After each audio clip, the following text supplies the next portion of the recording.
It's nice to have one princess and two princes. Where's your daughter today? My best friend's comment, whom I hadn't seen in a few years, took me aback. My husband and I just have one son. What are you talking about? We only have Tom. She looked puzzled. That's weird. I could have sworn I saw your husband with a little girl the other day. I shot a questioning look at my husband, who quickly defended himself. She must have seen someone else, not me. But something about his reaction seemed off. Turns out he had a huge secret. My name's Julie, I'm 29, and most of my time is spent as a stay-at-home mom.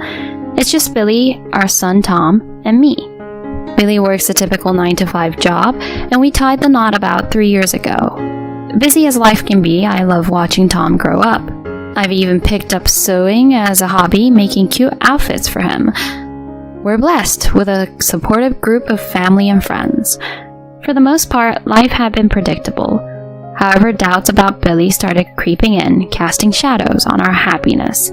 We met in college and became close at a club gathering where I'd had a bit too much to drink, and he took care of me. I felt bad for putting him in that spot, but when I tried to apologize, he brushed it off with a kind smile. His caring nature drew me in, and not long after, we became a couple. From college to the working world, our relationship was strong and steady. He eventually popped the question, and we happily said our I do's. Before we married, he expressed his wish for me to be a stay-at-home mom. I grew up pretty lonely with both parents working. I don't want that for our kid. I was on board, so I left my job and embraced homemaking. Our first year as a married couple went by without a hitch, and friends even said they envied our bond. Things changed when he got a new position at work surrounded by the company's top performers. His promotion came with more pay, but also way more stress. Soon, his demeanor shifted. Stressed, he started taking out his frustrations on me. This food tastes awful. You're home all day and this is the best you can do? I'm sorry, I thought everything was fine. Whatever, I've lost my appetite. Clean this up. Must be nice playing around all day doing minimal housework and having me support you. After yelling at me, he threw his food on the floor and stormed into his room. I cleaned up, crying. His abusive behavior didn't stop there. He'd lash out at me for buying makeup, calling it wasteful, and if I watched TV for a bit, he'd snap at me to stop lazing around. Nights became unpredictable with him either coming home late or not at all. Many might have considered ending the marriage, but I held on to hope that the loving man I married was still there. When I became pregnant with Tom, things started to look up. His attitude mellowed, especially after Tom's birth. He stepped up, apologized for his past actions, and vowed to be better. I'm so sorry for everything. I promise to be the best husband and father. With that, I believed we were back on track. As time went on, I took up crafting handmade children's items and even started an online shop. I started sewing because I wanted to craft some clothes for my son, but I soon found myself hooked. I began creating children's apparel, fabric toys, baby accessories, and just about anything else I could think of. Initially, it was all for fun. However, after giving a few items to family and friends, they raved about the quality and even suggested I sell them. So I opened an online shop. Business has been booming, with many loyal customers coming back. I've even begun to handle special custom orders, which, while a tad more expensive, are always in demand. But lately something's been amiss. Several of the toys and stuffed animals I made on a whim have vanished. I wondered, did I just put them somewhere and forget? After tearing apart the house searching for them, I came up empty. I even asked Billy about it, but he just shrugged, saying no clue. It felt off. Things escalated when a custom-made stuffed animal disappeared. While the loss of the other toys was odd, this was an item someone had ordered and paid for. This wasn't just an oversight, it felt like theft. The customer was one I'd worked with several times before. I contemplated reporting it, but Billy was dead set against involving the cops. Involve the police over a missing toy? Think about the neighborhood gossip, he said, looking more frazzled than necessary. I countered, it's not just any toy, it's a paid order. What if someone's targeting our house?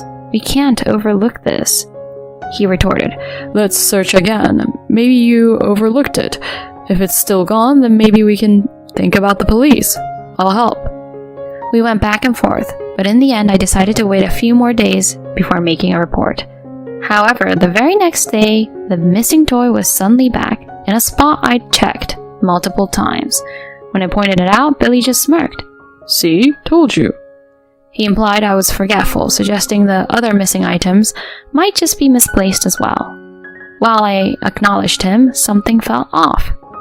Fast forward a bit, and while out shopping, I bumped into my high school friend Lindsay. "Julie? Is that you?" she exclaimed. "Oh my gosh, Lindsay. Wow, it's been 3 years? How's life been?" "Amazing! I finished up my work in Italy and just returned." She'd moved to Italy short after attending our wedding, so this was a mini reunion of sorts. As we chatted, Tom grew restless. I was about to wrap up when she threw me for a loop. "Where's your daughter today? It's nice to have one princess and two princes." I was baffled. Billy and I only have Tom. Why did she think we had a daughter too? "What are you talking about? We only have Tom." But she looked certain. "That's weird. I could have sworn I saw your husband with a little girl the other day." According to her, she'd been back for a week, and while preparing for her new life alone, she saw Billy at a supermarket holding a 1-year-old girl. She greeted him, but he just walked away without responding. She figured he hadn't heard her and thought she'd greet him next time. That's why she assumed we first had a daughter, then a son. I shot Billy a look, but he just turned away looking uneasy. We quickly wrapped up our conversation with Lindsay, but I couldn't shake the feeling that Billy was hiding something from me. After getting home, I cornered him. "All right, what's the deal? No one in our families has a 1-year-old girl. Are you messing around behind my back?" He looked genuinely frightened by my questions, but he firmly denied everything. "I have no idea what you're talking about. Lizzie must have confused me with someone else. Tom's our only kid." His evasiveness was written all over his face, but I knew pushing him wouldn't lead to a confession. I decided to pretend to believe him and apologized with a remorseful look. "You're right. You never hurt Tom or me. People do have doppelgangers after all. I just jumped to conclusions after what Lindsay said. I'm sorry." Looking relieved, he said, "It's okay. Anybody would have been rattled by that kind of comment. But can't we move on? I'm starving. Is dinner ready?" "Yeah, I'll get started. I've got your favorite steak ready to go." On the outside, things seemed resolved. He likely thought he had thrown me off the scent, but I wasn't about to drop it. I was determined to uncover the truth. I hired a private eye to tail him. I played it cool, making it seem like everything was normal between us. Initially, he seemed a bit suspicious, but eventually he let his guard down, completely unaware of my moves behind the scenes. A month later, the PI delivered his findings. As I had feared, Billy was cheating. The evidence pointed to a colleague of his, named Erica. They'd been seeing each other for about 2 years, which coincided with when his behavior at home started to change. The twist was, Erica believed she was the main woman in his life, and thought they were married. Photos of her showed a young girl, probably her daughter. In one of the pics, the little girl was holding one of my handmade items that had mysteriously disappeared. Billy had likely swiped it and given it to them. I was livid. As part of the surveillance, I learned they'd all be at a department store event on a day Billy told me he'd be on a business trip. I left Tom with my folks and staked out the location. Before long, there they were, Billy, Erica, and the little girl, acting like a picture-perfect family. I walked up and said, "Looks like a fun day out. Mind if I join?"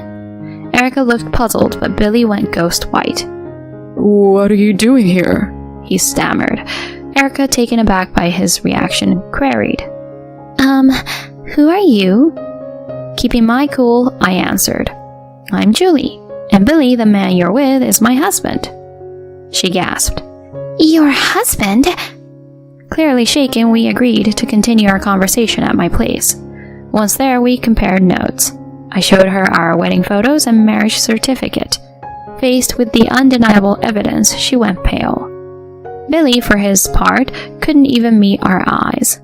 After everything came to light, Erica shared that she started seeing Billy around 2 years ago.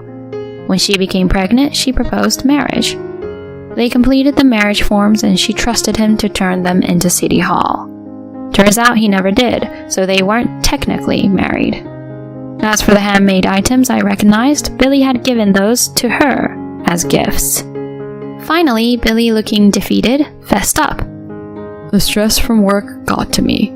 I planned to end things with Erica, but then she got pregnant. We work at the same place, so walking away wasn't simple. That's why I lied about us being married. He was clearly shaken, but I couldn't muster any sympathy. My anger flared, and I could see Erica felt similarly. She shot Billy an icy look, then turned to me. I'm really sorry. I had no clue about any of this. It's one thing to cheat, but to have a child. She said she'd compensate me for the ordeal. I saw her genuine remorse and figured she was another victim in all of this. I reassured her. You don't have to apologize. I'm sorry my husband put you through this. Take some time for yourself and we can figure things out later. As our daughter grew restless, Erica took her leave, apologizing profusely. I confronted Billy next. We're getting a divorce. I thought you were a decent guy, but then you pulled this? Get ready to pay alimony and child support. Terrified, he dropped to his knees, pleading. I didn't plan on having a kid with her. I only found out about the pregnancy when it was too late. I love you and Tom. I promise I won't see her again. Don't see her again? That's your child. You need to step up, he desperately suggested. We could leave everything behind, move somewhere else with Tom. It's her child. She decided to have it. Let her raise it on her own. Let's move somewhere far with Tom. Okay, honey? I snapped back. Seriously? You think I'd go for that? You're unbelievable. We're so over. Just stay away from Tom and me, you pathetic loser. He started crying, and all I could do was shake my head. A few months down the line, after navigating the legal maze, the divorce was finalized. Of course, I got custody of Tom, and Billy was on the hook for alimony and child support. Erica also pursued him for child support and damages. While she wanted to compensate me, I refused. She was in the same boat as a single mom. Though it all, Erica and I supported each other. I moved back with my parents, who were livid with Billy, but super helpful with Tom. I managed to land a job not long after. A few days post-divorce, I got a call from Billy's parents apologizing for everything. They filled me in on how he was doing, and it wasn't pretty. After Erica quit and spilled all the beans, Billy got a demotion at work. Now he's dealing with judgment from coworkers while juggling payments to both of us. His parents are ensuring he keeps up with his financial commitments. They're genuinely kind-hearted, and even with a busy job, I continue to make clothes for Tom. There'll be hurdles along the way, but I'm committed to doing my best for my son.